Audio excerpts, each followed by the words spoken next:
it's easy to point at the past and say, they didn't fix it. But you need to point at the past and say, did they move the ball down the field in a positive direction? Did they do their part in their generation? It's your turn to do your part in your generation. Welcome to the College of Valor, where we empower truth seekers with the art of reason. Hope is the motivation, truth is the goal. Everyday valor is the practice, better living is the result. Hi, friends. Welcome to College of Valor. Boy, do we have a big show for you today. Lydia, what are we going to talk about? Oh, just really casual things like Marxism and Marxism. socialism and Lenin and Karl Marx and Stalin maybe, and how it all Yeah. applies to our generation today, because we don't even know those dudes. They're It's kind of crazy. gone now. It's crazy. So the first thing I want to say, as we try to always say, is that our conversation is couched in love, right? We're sharing these things because we believe that love matters, and we love you guys. Why? Because you're human beings and you have great value, great potential, and we love you for that. And so we also do not want to try to tell you what to think. But this conversation, I have some pretty strong feelings about, and I'm going to tell you what I think, what I believe. And we invite a discussion on controversial topics like this one, or any topic for that matter. Conversation is good. We want to hear your thoughts. We want you to have the grace to hear ours as well. But I'm going to be really open with you. I see neo-Marxism and Marxist philosophies as a vast, huge threat to our world today. And that's my viewpoint. Don't shut me off yet. Please don't shut me off yet. So, Lydia, one thing I was thinking about before we dive into this is how it's become really popular these days, especially about political topics, for people to label someone else and then quit listening. Yeah, cancel culture is real. Oh, I didn't even think of it in those terms, but that's true, huh? Cancel culture. But if you label someone, you stereotype someone. In other words, stereotype somebody, you throw them into a group that they may or may not really actually fit in, but you throw them into that group and then you say, okay, well, I don't listen to anyone from that group. I don't have to listen to that person. Well, people don't realize that, that's prejudiced. Prejudice, words have meaning.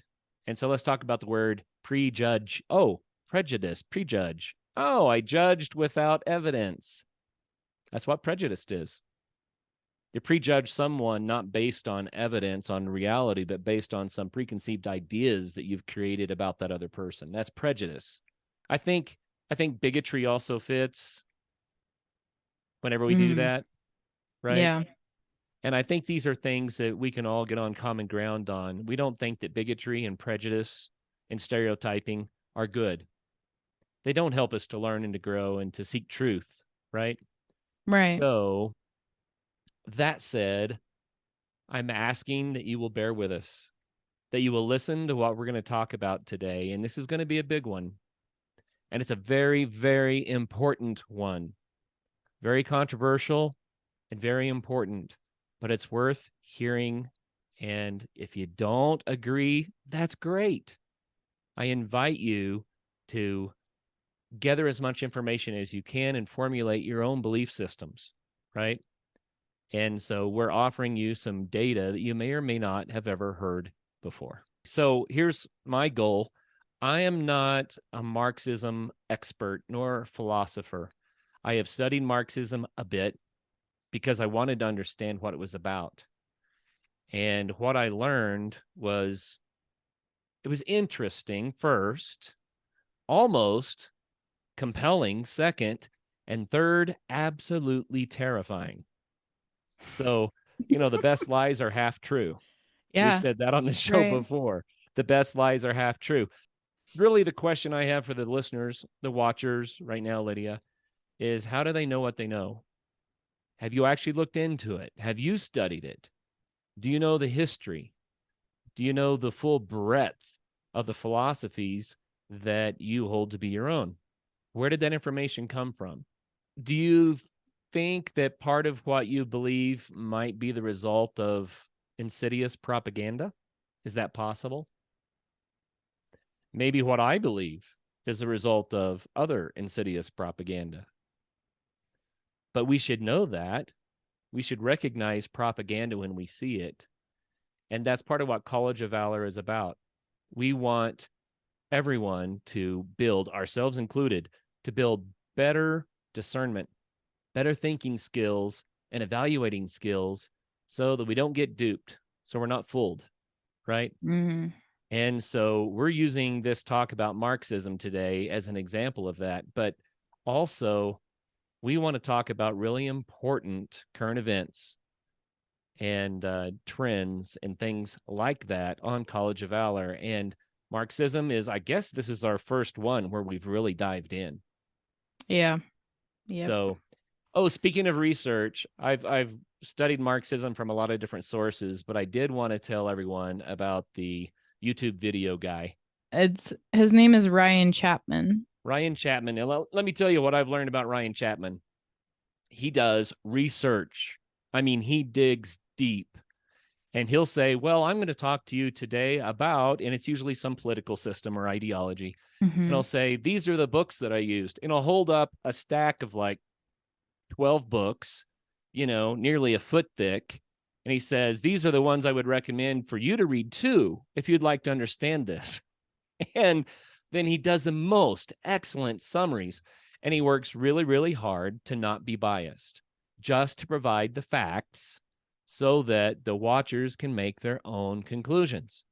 That's the way that media always is supposed to be. That is the highest calling of media. Give us the facts. Let us decide what they mean. He works very hard at that, and I appreciate him for it. And so he has a couple of videos that are very, very pertinent to today's subject. And one is on Marxism, and the other is on socialism. Ryan Chapman, excellent work, buddy.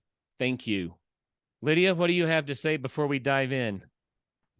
I'm going to let you do most of the talking because you've had a lot more time to research this than I have. I just have a very broad and general understanding. I'll probably chime in if I have a question or two. I'm acting more like the audience for this episode, especially. So here we go. You ready? Let's do this. Well, the first concept that we have to understand is about human nature. And actually, this whole episode is about human nature. Marxism is about human nature. And the reason that Marxism struggles is because of human nature. And but the first thing is that as humans, it's really easy for us to point fingers. And it's not hard to identify what's wrong with something. Well, sometimes it's harder than others, but generally it's not too hard.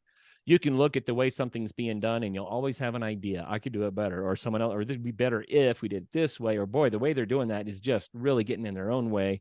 It's easy to point fingers. But Lydia, when you were growing up, you remember what I used to say about it? If you point a finger at someone, what's going on?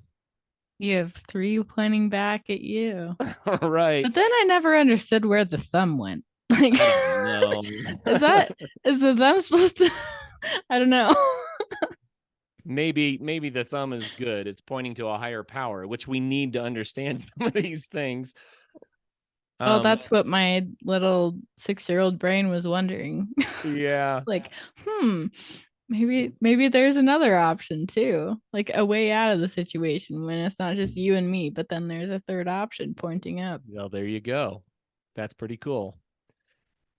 The hard part is not really identifying what's wrong. The hard part is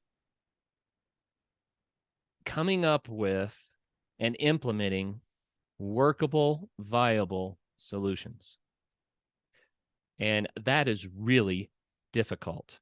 And it's the area where Karl Marx really struggled.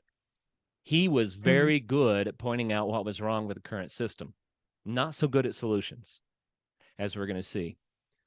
But word of the wise, just want to throw this in there. In your career paths, if you want to see change in your organization, If you see something that's broken, never, ever point out the problem without a solution.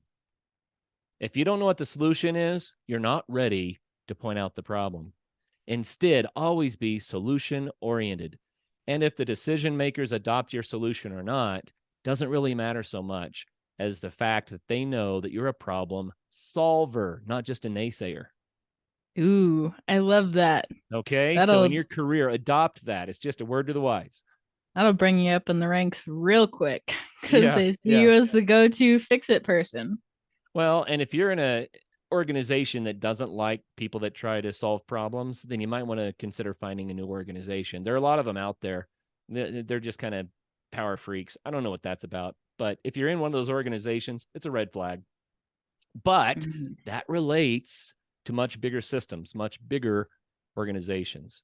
One reason why it's so much easier to point out a problem than a solution is because we're talking about the known versus the unknown, right?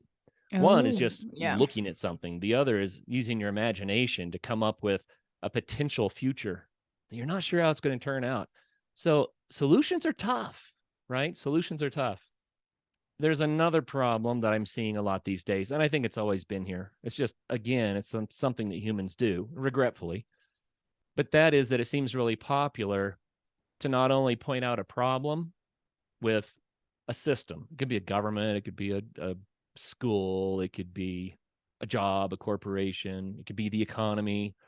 Not only do we like to point out the problems, but all too often we like to blame the problems on someone else.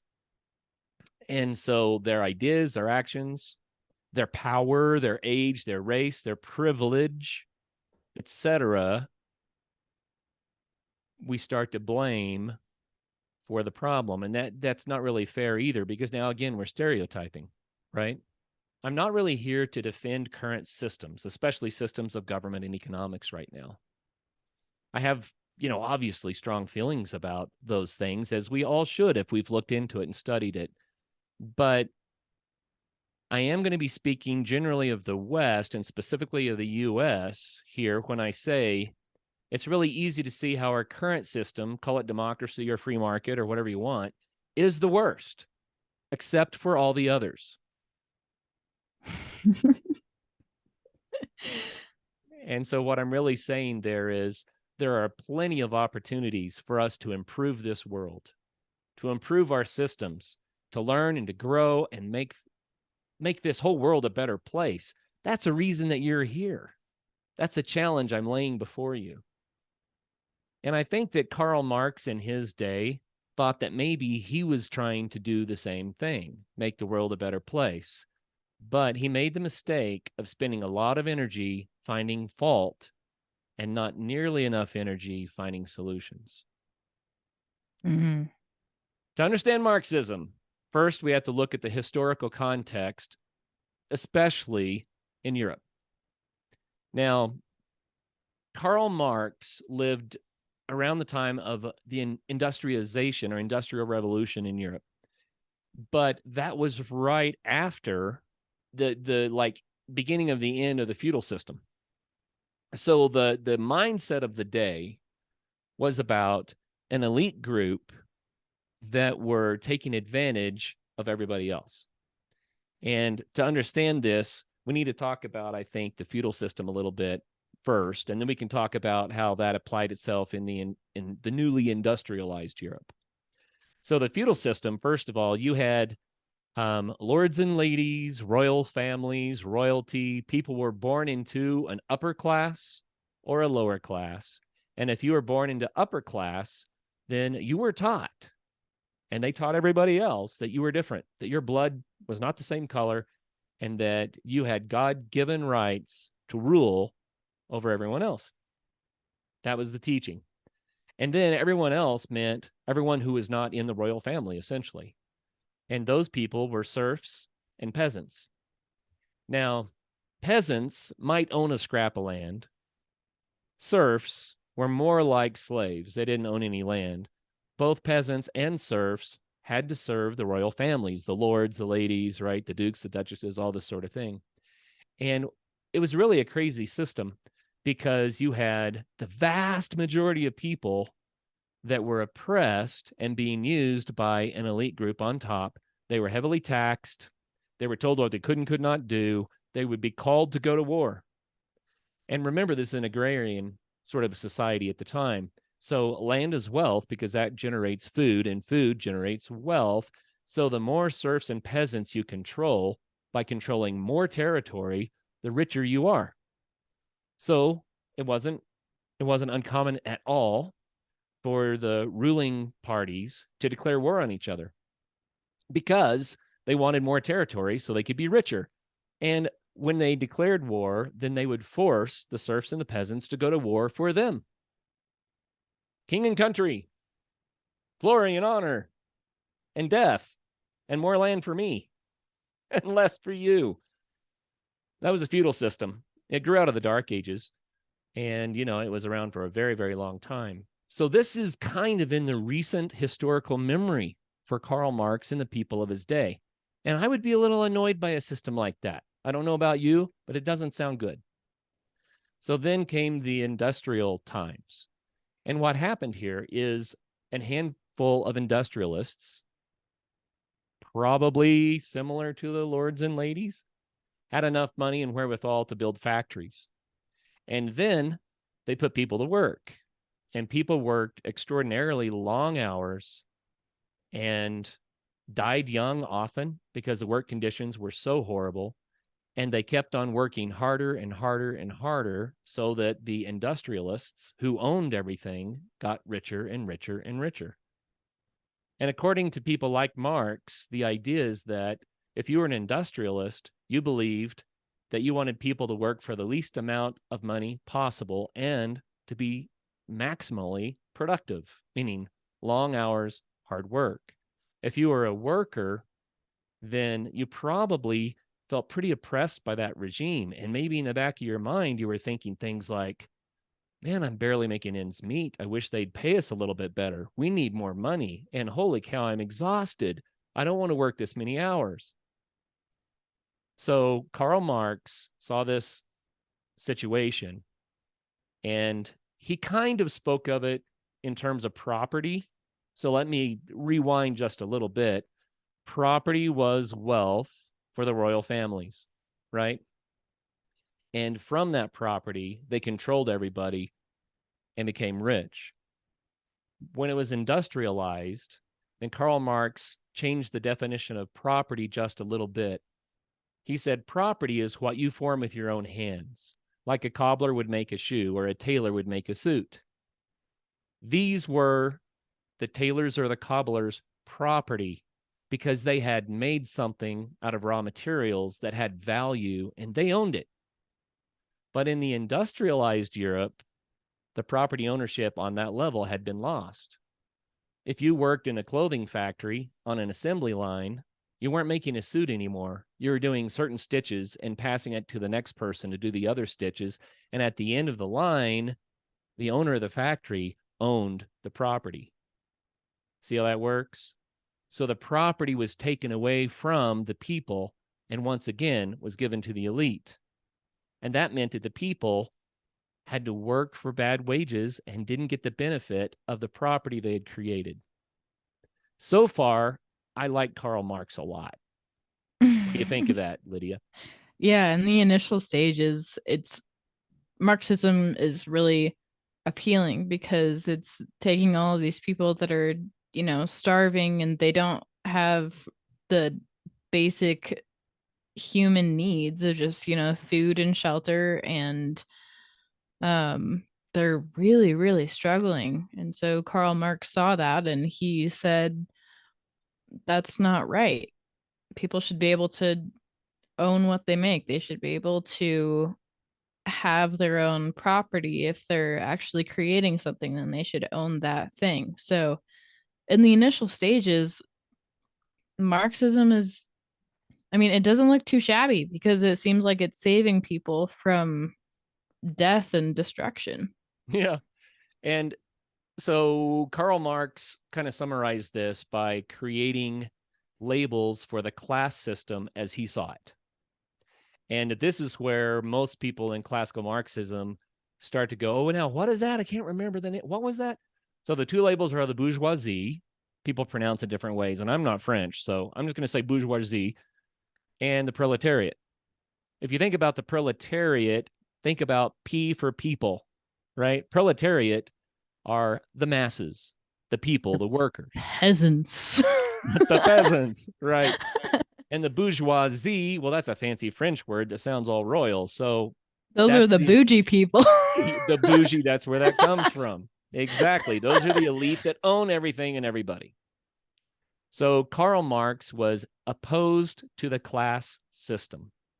He said it needed to be eliminated, and we needed to stop the bourgeoisie from oppressing the proletariat. And you might see diagrams of social systems that show people whining and dining on a big flat table that's being held up by the masses who are laboring with blood, sweat, and tears so that the people on top can celebrate life to the fullest. That is a Marxist idea. And so, once again, bourgeoisie, those are the bougie people, and the proletariat, those are the people, the masses. And so Karl Marx said we need to eliminate this, and the way that he thought that this could be fixed would be a change in property ownership, for one, and an overthrowing of the bourgeoisie, because obviously they're in the way and they're hurting the people, and then an elevating of the people so that they could all benefit from the work of their hands and their own productivity, and do so equally, so a new class system didn't develop.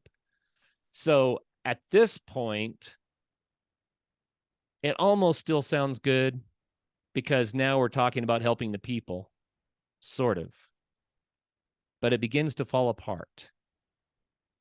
And if you look at the surface of this, you might say, well, that sounds pretty good because everybody benefits and no one's oppressing anyone. But human nature starts to step in and we start to have problems. Oh, yeah, one thing I should mention also is birthright. Karl Marx didn't believe in birthright, neither do I. The idea that if you're born into one family, then you are better than others just by the right of your birth. And we talk about privilege these days, and I'll be honest with you, I don't like the way the word is being used. I think that it's incorrect and actually Marxist.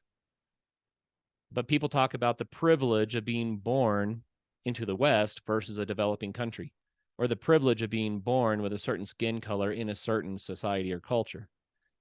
And we're going to have episodes on this one topic, but I don't want to take off down this bunny trail and get off topic too much. I just want to say that I don't believe that your birthright should give you a different label, a different class to be an overlord or an underling. And Yeah. Karl Marx didn't either. So that was part of Marxism, is this idea of birthright doesn't count. Now, I want to talk a little bit about U.S. history, because, and hang with me for a minute. We're going to get back to Marxism, but I want to talk about how the United States differed from Europe. And this is critical because people are pushing Marxism, neo-Marxism in the U.S. right now as a solution to U.S. problems. But the United States is nothing like Europe was. And let's talk about that for a minute. So first of all, the Civil War. Obviously, the Civil War was fought because of slavery on the surface. But there was a deeper issue. The deeper issue was that we had an agrarian South and we had an industrialized North.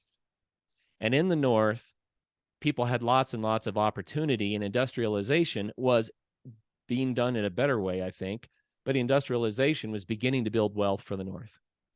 The South was really, really struggling, and they thought they needed slaves so that they could continue to earn lots, grow lots of crops, make money on the plantations. And so this argument about slavery was very much real, but it was driven by two different disparate economic systems. But there was another thing under the surface of that, and that was what we call an oligarchy. So if you looked at Europe and you put all the royal families together and you realize that they intermarried a lot and there weren't that many families and that it was actually a group that ruled all of Europe. So instead of thinking about the king and queen that rule Spain, you think about the royal families that rule Europe. That's the concept of an oligarchy. It's when you have a small group that together are ruling everyone else.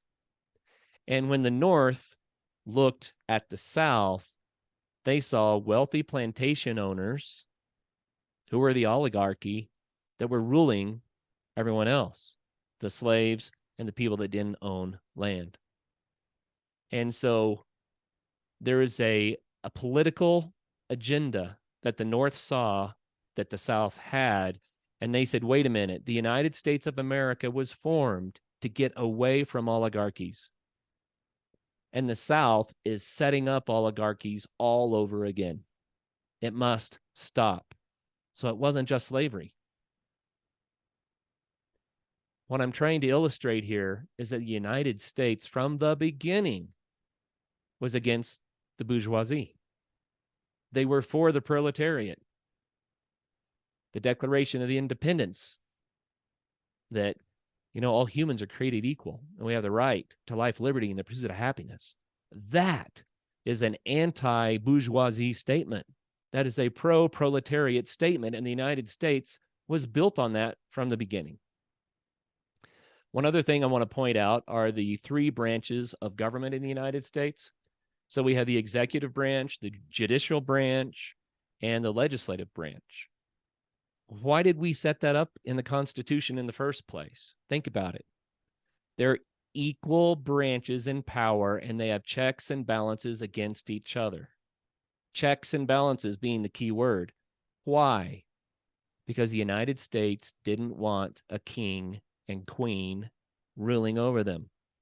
So they set up checks and balances of power so that would not happen. Again, the United States was pro-proletariat. It was for the people.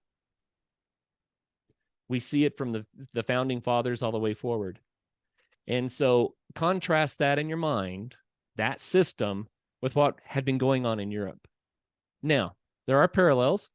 We did have nasty industrialization and industrialists in the United States too that did oppress the people. So that part still is in parallel. But our whole culture is different. Our history is different. And I want to make that comparison. And now let's press on with Marxism. Marx wanted to set up a system where the proletariat ruled equally and the bourgeoisie were disallowed. I think the United States wanted to do that too, if you look at the Constitution. But Marx said for this to happen, the bourgeoisie have to be taken out of the way. So he was pro-revolution, which, by the way, that's why I'm wearing my olive shirt today, because we're talking about revolutionaries. I just thought it looked the part. But anyway, Marx was pro-revolution. And what he believed is that if the proletariat, the masses, if they knew enough and understood enough, that they would rise up and overpower the bourgeoisie because there were so many more of them. And then they could put the Marxist solutions into place and the Marxist utopia would begin. And everybody would be happy and nobody would want more power than anybody else. And it would we just all be lived happily ever after. one big happy family where Okay. everyone was being honest and generous and kind and loving and equal. This is the problem with ideologies. They're ideals, and the ideals don't work out. Why? Because humans are messy and complicated. We're not ideal humans. I mean, ideal species. I don't know. We're not ideal, right? So our lack of being ideal often gets in the way of this utopian dream. I think we have to be more realistic. And another way to think about the balance of power that is in the U.S. Constitution is that it was a guard against human vice, not just trying to keep people from becoming kings, but a guard against human vice, right? Because we're not ideal. Humans are complicated. This is where Marx made his mistake. He failed to realize human nature and how powerful it is. So his solutions, which were soft at best, right? He identified the problems well, but his solutions, which were soft at best, could not work. And I'm going to illustrate that. So the famous axiom of Marxism, this is the second part. So pro-revolution. The next part you need to know is this famous axiom of Marxism, which people paraphrase in different ways these days, and they kind of hide what they're even saying sometimes. But my paraphrase is, from each according to his or her ability, and to each according to his or her need. Mm-hmm. This is the Marxist ideal. And in general, what that means is everybody works as hard as they can based on their talents and abilities. And then when it gets time for people to be paid, everyone gets paid according to their needs.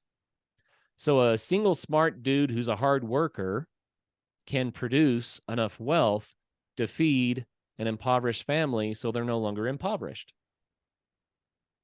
Right? So the hard worker gives up his wealth so that the struggling family gets elevated to a higher level. Okay, we see this as that's kind of a definition of socialism as well, but I don't want to talk about socialism today necessarily. You can't talk about Marxism without talking about socialism, but today we have a new brand of socialism called democratic socialism, and it's quite a lot different than what we're talking about when we're talking about what Marx was talking about and what happened as a result of Marxism. I want to make that distinction.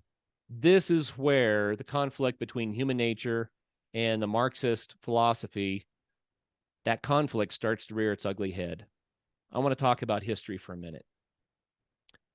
Several big people, I'll just say it that way, adopted the Marxist philosophies and decided to implement them in history. Vladimir Lenin was one. Yeah. He nearly worshipped Marx. Maybe he did worship Marx, right? But Lenin was one.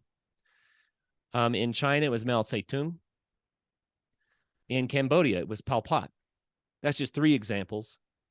Let's talk about what happened in all of these countries. And now we're further along in history, and hindsight's 2020. At the time, people are like, well, this is an interesting experiment. I wonder how this is going to turn out. But we don't have to do that anymore. The experiment's been done over and over and over again, and we know what the resultants are, right? In the USSR, 20 million people were murdered. Yeah, I did say that. Most young people today know about the Holocaust, around 6 million, right? Because they never want that type of ethnic cleansing or genocide to take place again. But it's very strange to me that most people today are unaware that 20 million were murdered in the USSR. They were murdered because they were part of the bourgeoisie. That was a small handful, obviously. Or because they had different opinions about how things should be done. Or because they resisted giving up their property that they thought that they should own. 20 million people. 20 million. Talking about a genocide. Now let's talk about China. Mao Zedong is still celebrated in China as a great hero. He had this idea that China could be modernized and become a utopia, that they could show the world how wonderful humanity could be. But he adopted Marxist philosophies, and in his attempt to implement them, somewhere between 50 and 80 million people died. Now, many of them, many millions of them, were literally put to death because they were political enemies of the state. But then there were a whole lot more that starved to death because a huge famine hit, and the lack of food was a direct result of Mao Zedong's policies on agriculture and property ownership. He destroyed the food supply. And We're talking about between 50 and 80 million people in China. Let's go to Cambodia. Obviously, much smaller country, smaller population, right? And in Cambodia, Pol Pot in the Khmer Rouge decided to implement Marxist ideas. So they staged a revolution and tried to overthrow their local bourgeoisie. So they started with the people in charge in the government, right?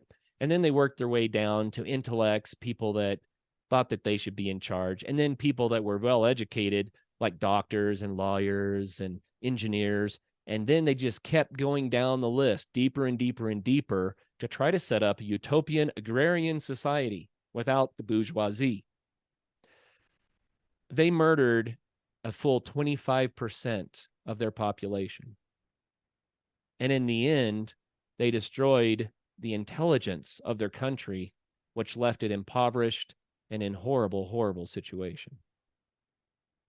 25% was about 2 million people. And you say, oh, that's not many compared to the 20 million.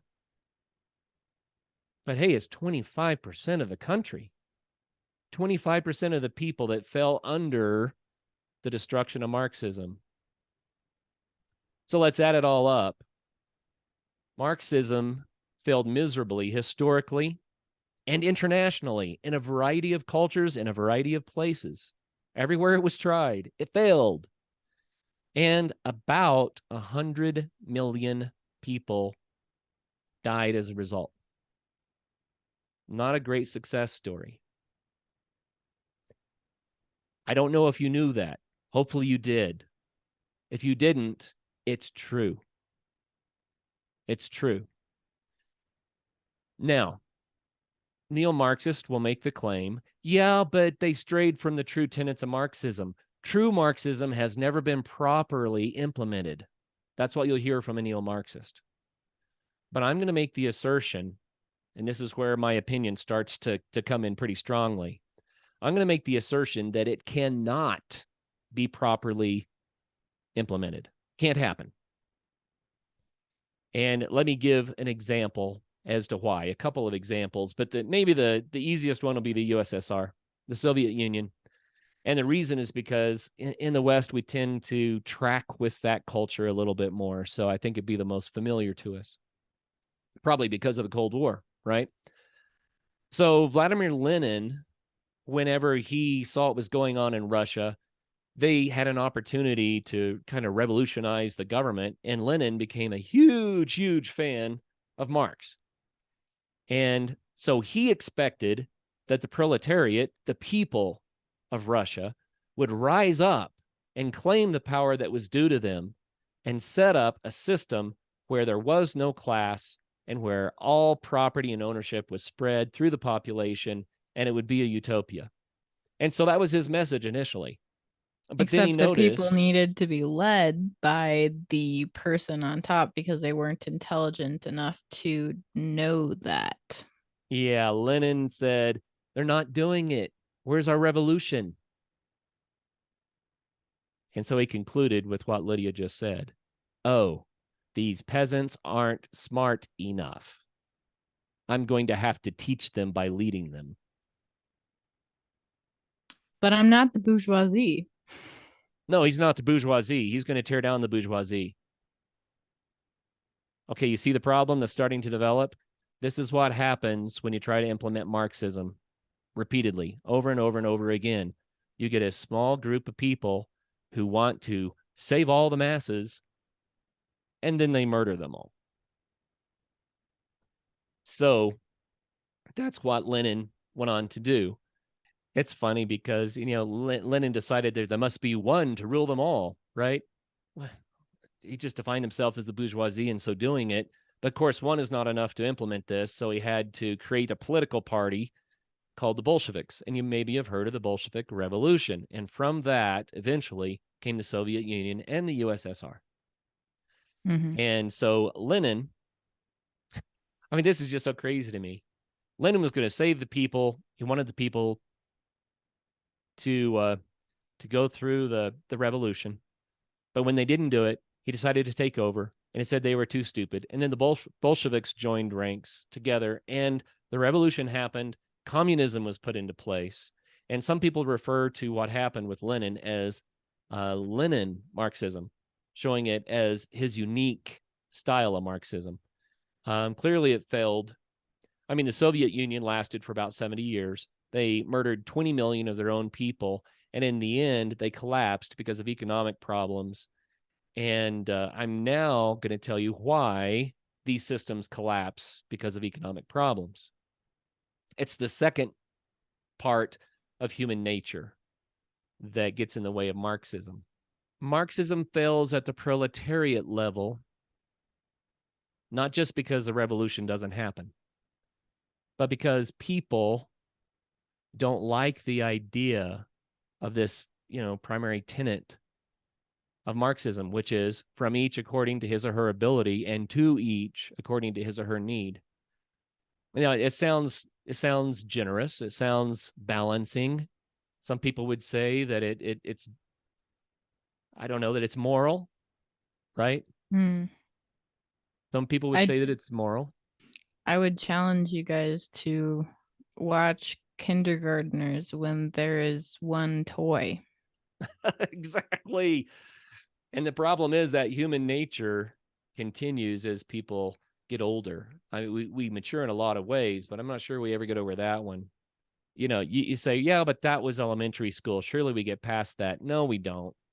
We become more devious. We hide it. We have more power and use bigger weapons to carry the playground right up into society. That's called human nature. And that's why Marxism fails, because think about it for a minute. Let's say that you're a person who doesn't have a lot, but you're a hard worker and you're smart, and you realize, if I can do this thing in a better way than other people are doing it, then I could make a lot of money. I could build a company. We can make a lot more of this and benefit a lot more people by selling products at a better price that the people can use so they can benefit from it too. All I have to do is innovate and be smart, and I can actually, I can climb out of the pit that I'm in, not only myself, but I can create jobs and products that benefit everybody. I think I'm going to go for it. All I need to do is work really hard and be smart and maybe get some investors, and we're going to do this thing. Marxism destroys that. And the reason is because no matter how smart you are, no matter how hard you work, you get the same reward as the laziest person on your team. The ones that work the least, and often those are also the ones who have the most babies, have the greater need. And they take your hard work and productivity and claim it as their own. So there's no reward. There's no benefit to innovating, to working hard, to producing something that can elevate your circumstances and those of your employees and those of the people that buy your products. There's just no reason to do it in a Marxist system. So what people quickly do is they say, well, there's no way out. I'm just going to sit here. I'm not going to work hard. That'd be a waste. All I can do is drink vodka. That might be a slight cultural slur. I like vodka too.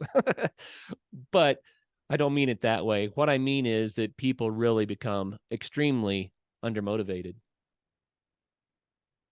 And so that's human nature. We have to remember as well, we already mentioned how Lenin took charge because the people weren't participating in his revolution.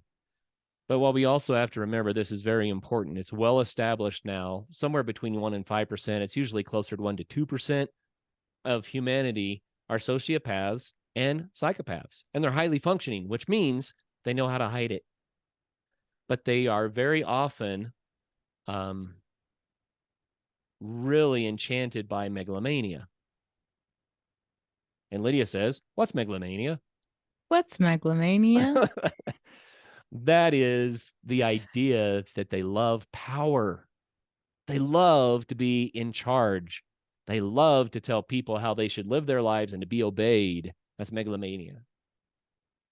So I am a firm believer that if you're in a position of power, it's because you are a servant to everyone. It's a very, very high responsibility. And if you're in a position of power, you are in a position to serve.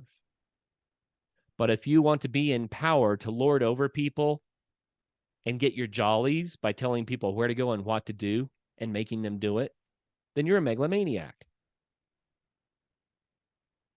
That's a sociopathic tendency. And 1 to 2% of humanity is comprised of people with this pathology. It's an illness. It's a mental illness. I'm stressing that. It's not normal. But these people are often extraordinarily intelligent, and they don't mind playing dirty to come out on top because they're megalomaniacs, and they don't care if they hurt other people. That's the defining attribute of the illness. So combine Marxism and revolution with the opportunity for a megalomaniac to take over, and what do you get? Well, history. History. You get 100 million dead folks. That's what you get. Marxism cannot be implemented in a way that works because human nature precludes it from happening. Precludes it. Human nature is what defeats Marxism from working. When people tried to implement Marxism, then remember how I said in the beginning that Marx was worried about property ownership and that the feudal system, the people that own the property made the rules and they ruled over everybody else. And then he redefined property after industrialization so that it would apply more to the proletariat and bourgeoisie schemata that he had built. So anyway, out of that grows the idea that people should not be allowed to own property privately, but that all property should be held in common, communism, in common. But the only way that that works is if you have a central collectivism, communism, central collective that owns and manages all of that property so that they keep the playing field fair. People have to be able to own things and benefit from the fruit of their labor. You have to own the fruit of your labor. And Marx agreed with that, right? He said that people should own the product when it's done. But what happened is that was used by various brands of Marxism. That was used as a reason to take away private property. And property ownership is one of the fundamentals of a free market economy that allows people to have opportunity and be motivated, right? So another problem, I feel like and it's also, I got to point out, it's the reason why so many millions of people died is because people resisted giving up their property. They had worked hard for it. It had been passed down through the families, and some people had earned it, If they didn't want to give it up, for a lot of people, they said, this is the way that I live. But they were subsistence farmers. You take this away, my family's going to starve. Well, they were considered political enemies. And they were killed because they didn't want to give up their property. That's not the only reason. It's just one of many, many reasons. What was another one, Lydia? Another reason that people died in these systems? Just you mean besides resistance to the propaganda?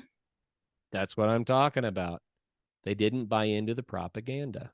They Yeah, it's became just people were murdered because they dared to have a brain.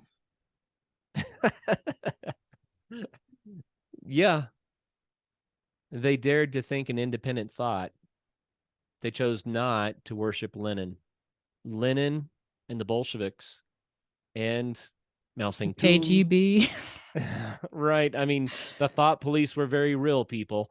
And if Yep. you thought anything that was not in alignment with the totalitarian ideas that were set up to govern, to rule, to oppress, to govern the proletariat, you were put to death. You weren't allowed to say, this isn't working. Hello, wait a minute. Something's wrong here. You weren't allowed to do that. That's something that my generation really, really needs to hear because we're in the beginning stages of it right now with social media and cancel culture and misinformation, quote unquote, the information that is not the popular information. I'm not saying that there aren't things that are wrong. I'm not saying that misinformation doesn't exist because it does. It's probably not the information that you're thinking about, but it does exist. And it's crucial to realize that this is starting to go on right now. We need to realize that what our founding fathers set up, that freedom of speech, Right. that give me liberty or give me death, that's crucial to saving lives, to literally be a part of a society where everyone is happy and healthy and not being imprisoned and murdered. I Right. know that I'm comparing social media to murder right now, and that's a little bit extreme, but it's the progression of thought that's starting to get worse and worse that I'm worried about. Yeah, we don't need thought police. And people are smart enough to know an idiot when they see one. So, if someone is putting something out there that is stupid, idiotic, they should have the freedom to do so. And you know what? Everyone else should step up and say, no, not going there, buddy. That's what freedom of speech is. It's accountability, social accountability. It's Right. also a form of checks and balances. Yeah, And and it that was, person that said that stupid thing, they need to have the right to say that stupid thing they because have the right. Absolutely. it may not be as stupid as you think it is. That's right. And I'll say this again, I don't have to agree with you or in any way condone your belief system to defend your right to believe it and to say it. Absolutely. And I mean that. I don't have to agree with you to defend your right to have those beliefs because that is so important. If we have free speech, then we tend away from extremism and toward viable solutions. That's what it's for. So we shouldn't curtail that. Got to be very careful there. Very careful. So I would go this far with a Marxist. Marx did a pretty good job of identifying the problem, and he has a point. And we do need to resolve that problem, but it can't be resolved by revolution, and it can't be resolved by megalomania, and it can't be resolved by communism, and it can't be resolved by totalitarianism. That's not the Yeah. path forward to solving the problem. Right. And it's important to realize too that since Marx lived, I think he was born in 1818, Yeah. there has been an exponential drop in poverty and starvation in the United States, especially. People are living on a higher class of living now more so than they ever were in history before. It's so much easier to get shelter and food and clothing. And so a lot of the problems that Marx saw in the time period that he was living are decreasing more and more every single year now because we have some safety nets in place to help people out when they need a little boost. You're completely right. And that is actually the next thing I was going to say. So I'm really glad you Oh, said it. That's a perfect timing. so Um, Dad, what's next? well, the one other thing that I'd like to mention is that ideas like communism, where no one can own property and everyone gets the same paycheck no matter how hard they work, you can't get ahead, at least not honestly. That's a key point. If you can't get ahead honestly, then you're going to have people that say, well, I'm going to get ahead dishonestly. So that leads to crime syndicates. It leads to totalitarianism. And the other thing that happens is that the engine of a country kind of grinds down to a minimum level, a subsistence level, if it can even be subsistence level. And I think that the demise of the Soviet Union is one indication that it's really hard to maintain that subsistence level when no one's rewarded for their efforts. So, kind of wanted to wrap that up. Just throw crime into the mix. It's not just the people on top that murder 100 million people. It's the people in the proletariat who don't have any opportunity, who turn to crime to get ahead. Right. So, okay, but how did the West begin to solve these problems? We have seen it's so amazing. I wish I remember the name of the book. We're going to look it up and share it sometime. But if you actually look at what has happened economically in the world, socioeconomically, then we have more what you would call human rights, people with more opportunity, less discrimination. We have more wealth. We have a broad middle class. We have people rising out of poverty. We have childhood disease and death dropping precipitously. We have people with longer lifespans. We have all these wonderful things. Never in history, at any time, has there been such a great wealth and general opportunity across the masses of humanity. And that's all while the world's population has been exploding. It's a miracle almost what has happened. And it's happened not because of Marxism. It's happened because of some Western ideas. But let's talk about some of these. How did the West manage to help the proletariat so much? Well, for one, they were anti-bourgeoisie in the U.S. to start with. But let's keep moving past that. For two, people stood up and said industrialists should not be allowed to abuse their employees. That's a bourgeoisie concept. So labor laws were put into place. The 40-hour work week, child labor laws. And not only that, workplaces couldn't be dangerous anymore. People couldn't give their lives for the job. OSHA was established to make sure that the work was done safely, so people weren't injured or killed in the workplace. And then there were limited social safety nets that were put into place that helped people from starving out. So if people for some reason fell on really hard times, there was something there, something to keep them from hitting complete rock bottom. And don't forget the checks and balances. The checks and balances were not just for the three branches of government. The checks and balances concept went into business law. It went into economic law. It went to fiscal policy. It went into what's fair and what's right and what's good. It became a standard that we strive for. Now, are we perfectly successful at that? Absolutely not. Absolutely not. We still have a ways to go. But are we doing it? Yes.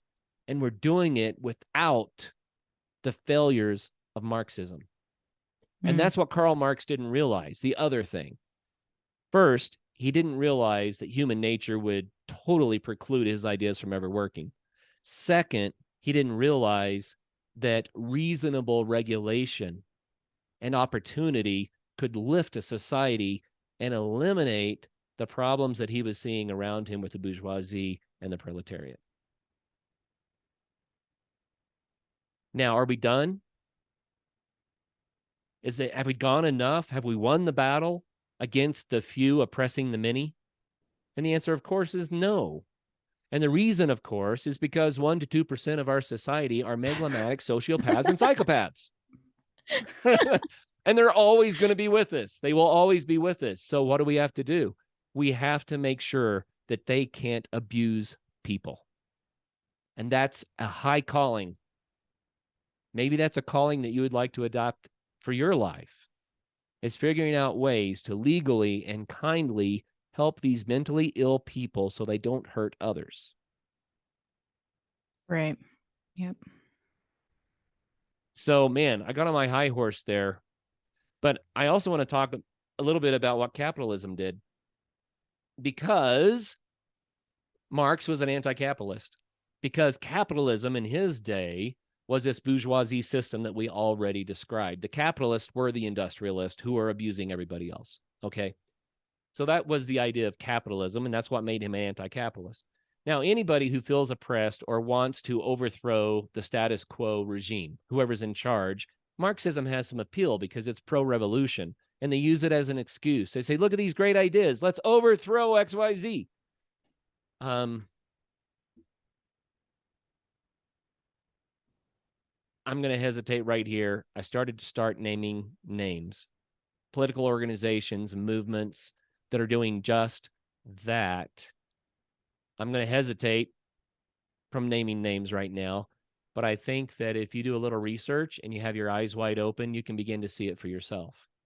Organizations and people that are trying to use this same worn out, useless concept of revolution and Marxism as an excuse to hurt people. It's still going on today. But let's go back to capitalism. And instead of using the word capitalism, because classical capitalism doesn't apply, we're talking about regulated capitalism and a free market. I like that word so much better. A free market, which indicates free opportunity, regulated so people don't hurt each other, but a free market, which provides all this opportunity so people can have life, liberty, and the pursuit of happiness, so people can innovate, so people can build wonderful things that help themselves, their employees, their customers, and the entire society, that builds wealth and efficiency. That is what the free market does. Because of competition, because of opportunity, these things work, but they do need to be regulated to keep the bad people from doing bad things. But let's talk about how this all turned out. So in the USSR, they did not adopt this in time and their economy collapsed, right? We saw the fall of the USSR, and then Russia came into place. What was the first thing they did? They adopted capitalistic free market policies so that they could survive economically. Okay, so that's how that turned out. What about China? Well, they were starving to death and having horrible problems, and they realized that their communist ideals were starving their people out, literally. And so they looked to the West and they said, oh, let's stay in charge. Let's still tell the people what to do. Let's still be totalitarian, except let's give people freedom to be a capitalist, a little bit of a free market so that they can begin to have opportunity. And look what happened to China. China exploded on the world scene and has become a powerhouse economically because of their crazy success, not because of communism, not because of Marxism, but because they adopted this capitalistic, competitive, free market economy. So China didn't collapse. That's why the USSR should have paid attention. That's what history is showing us. Something also interesting, and this is just this big compared to the ones that I was just talking about, but especially in Scandinavia, there are instances where a very, very controlling socialistic approach was tried. It was almost communist because the tax rates were so high and the social programs were so generous. And people point to that and say, look at the success. But if you're going to look at it, look at the full picture. They had to back off on those programs and import more economic freedom, more competition, more capitalist opportunity, because they realized they'd put a stranglehold on their countries. And so even in Scandinavia, they reversed course because they realized it wasn't working. Thankfully, they saw it in time, and we don't have millions of people dead over this one, right? So I would kind of like to wrap this up with the assertion that I believe 100% to be true. Marxism can never work, and I mean never. And I'm kind of an idealist. I kind of have utopian ideas. But Marxism is not the answer. It's been proven over and over and over again. And for the neo-Marxist who says, well, it's just never been done right, I would say human nature precludes it ever being done correctly. Just move on. Let's try a different approach. And if someone is preaching Marxism, check them carefully. They're probably looking for revolution. And what happens in a revolution? One regime replaces another. Megalomaniacs love revolution because they get the opportunity to then put themselves in charge. So be careful. If someone is really pro-Marxism, I'm just saying. Just saying. So that's it. That's Marxism in a nutshell. And you may disagree. Maybe you learn some things. Maybe you think that my conclusions are not correct. And I'm glad that you're a critical thinker and you're willing to engage in the process of sorting this out with us. I want you to think for yourself. But why do I think that Marxism is one of the biggest threats to our modern society? It's because people don't know history. And there are new people that are starting to proclaim Marxist ideologies as answers to current problems. And it does not work. Psychology precludes it from working. So let's find other solutions to the problems. I guess I would just really urge all of the other 20 somethings out there to just critically think, study, and understand what's going on here. And another thing that I would add too is our generation is the first generation that has not undergone something super traumatic, something really horrible, because even in our parents' generation, there was the Cold War and all of the other wars. And then right before that, it was 9/11, which, it kind of hits a couple of people. But this new generation, this Gen Z generation, is the first one where life's pretty good, all things considered. You have a roof over your head, you have food on the table, and you have safety net if something goes wrong. And it's a free market. You have opportunity. You can innovate and you can create and you can design and be the fullest, most unique version of you possible. So I would just also urge my generation, all you listeners out there, to not create crises within your own life. Don't make a problem where there shouldn't be one. Right. Because that's what my generation has started to do. They've started almost inventing problems because for the first time in history, life is pretty good. Yeah, good point. I would say that life is pretty good because we're finally sort of starting to figure some of this stuff out. But I would like to encourage you. You are the generation that has the opportunity to make a difference and to solve some of the problems that previous generations didn't fully solve. It's easy to point at the past and say, they didn't fix it. But you need to point at the past and say, did they move the ball down the field in a positive direction? Did they do their part in their generation? It's your turn to do your part in your generation, but I would encourage you. The environmental crisis, and I use quotes not to belittle it, but to say that you need to look into that one too. Let's call it what it is for real and understand it. But the environmental crisis cannot be solved with Marxist ideas. That's not the solution. Racism cannot be solved with Marxist ideas. It's not the solution. Those things don't work. The evils of capitalism, and there are plenty of them, right? Because of these sociopath, psychopath, megalomaniacs, the evils of capitalism, including environmental evils, cannot be solved with Marxist ideas. It won't work. These are huge problems for your day. You have the opportunity to make the world such a better place, but don't adopt a failed ideology that could never work as a potential solution, and don't let anybody talk you into that. Instead, find real solutions that really work. The balanced, correct type of regulation, the right checks and balances, right? The right checks and balances. How about love? How about love for solving racism?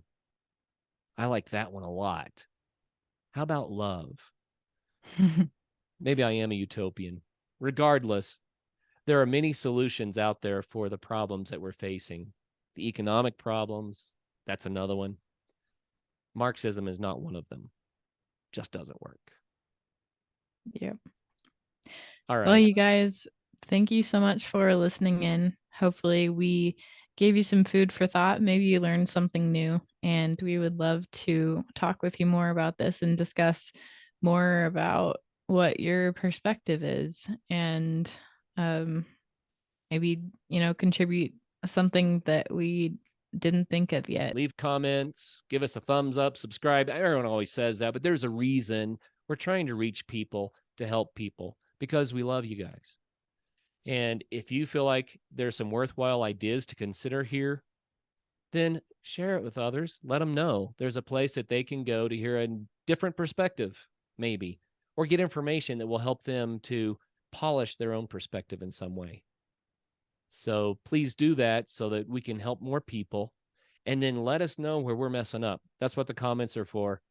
And as always, we love you guys. We'll see you next time. Bye, guys.